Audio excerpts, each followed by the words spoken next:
Hi friends! మామిడికాయల season వచ్చింది కదా! మామిడికాయతో అయితే పులిహోర చేయబోతున్నానండి. మామిడికాయ నేనొకటి తీసుకొని దానికి తొక్క తీసి క్లీన్ చేసి పక్కన పెట్టుకున్నాను. దాంట్లో వేయడం కోసం కొబ్బరికాయి, నెక్స్ట్ అల్లం, పచ్చిమిర్చిని కూడా తీసుకున్నానండి. ఇప్పుడు దీంటిని అల్లం ముక్కని, కొబ్బరికాయ, మామిడికాయని తురుముకోవాలండి గుండగా. చూసారు కదా ఇక్కడ అల్లం, మామిడికాయ, కొబ్బరికాయ తురిమాను. పచ్చిమిర్చి, ఎండుమిర్చి, కరివేపాకు.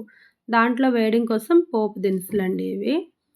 మినపప్పు, శనగపప్పు, జీలకర్ర, ఆవాలు. కడాయి పెట్టుకొని కడాయిలో ఆయిల్ వేసుకోవాలి. ఆయిల్ వీటెక్కిన తర్వాత మనం పోపు దినుసులను కూడా యాడ్ చేసుకోవాలి. ఇవి రోస్ట్ అయిన తర్వాత ముందుగా తురిమి పెట్టుకున్నాం కదా! అల్లాన్ని తురిమి కూడా దీంట్లో యాడ్ చేసుకోవాలి. నెక్స్ట్ పచ్చిమిర్చిని యాడ్ చేసుకోవాలి. నెక్స్ట్ ఒక 5, 6 ఎండుమిర్చిని కూడా యాడ్ చేసుకోవాలి. నెక్స్ట్ కరివేపాకుని యాడ్ చేయాలి. ఇవన్నీ రోస్ట్ అయిన తర్వాత ముందుగా తురిమి పెట్టుకున్న మామిడికాయ తురిమిని ఇప్పుడు నేను యాడ్ చేస్తున్నాను. మామిడికాయ తురుము యాడ్ అయిన తర్వాత కొబ్బరి తురుము కూడా యాడ్ చేశాను. వీడియో స్కిప్ అయింది. తర్వాత పల్లీలను అయితే యాడ్ చేయాలి. అదేనండి మన శనగ పలుకుల్ని కూడా యాడ్ చేసుకోవాలి. దీంట్లో ఫ్లేవర్ కోసం కొంచెం ఇంగువని వేయాలండి. ఇంగువ వేసిన తర్వాత కొంచెం పసుపు, ఒక స్పూన్ పసుపు వేసుకోవాలి. తర్వాత టేస్ట్ కోసం మెంతి పౌడర్ని అయితే నేను యాడ్ చేశానండి.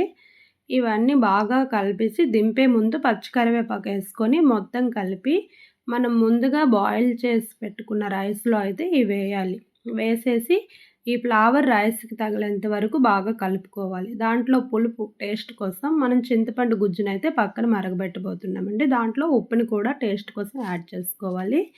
మరి కొంచెం లెమన్ అయితే ఒకే లెమన్ను నేను రైస్లో యాడ్ చేశాను. కట్ చేసి పిక్కలు తీసేసి జ్యూస్ని యాడ్ చేశాను.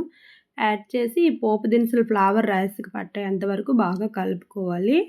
కలుపుకున్న తర్వాత ఇప్పుడు నెక్స్ట్ మనకి పక్కన అయితే చింతపండు పుల్ల అయితే రెడీ అయిపోయిందండి. ఆ చింతపండు పుల్లని ఈ రైస్లో యాడ్ చేసుకుంటున్నాం.